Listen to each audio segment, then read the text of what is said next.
What's the most common mistake that you see when families either start to plan succession or maybe it's the opposite, don't plan succession? I think the don't plan. Yeah, yeah, I would think, assuming they have it done because their attorney and CPA have written up some documents, have addressed some tax issues.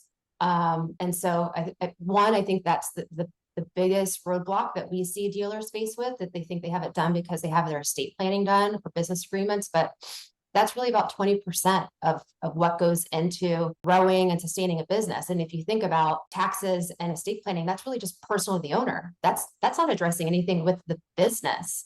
And then I also think another one is, oftentimes when we work with people, they'll say, we didn't even realize there was someone out there that does this, that could help us with this.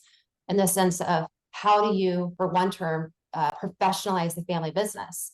They've, again, like going back to what I was saying before, there's these generational approaches to the business and to communication and to family that's just kind of inherently passed down. And so, especially even in the Rawls group, it's a family business. So there are some generational things that are core to how our family operates and communicates, which within our unit, it seems normal. But when you get outside of the world, into the world, you're like, I don't think this is normal.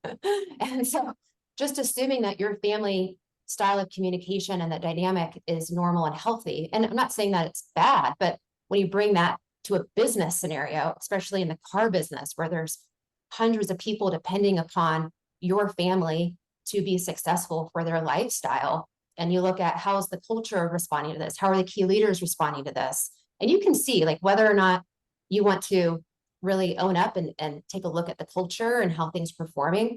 There is evidence if your family communication style or your culture or what family I would say influence is rolling over into the business, there's evidence if that's good or if that's bad.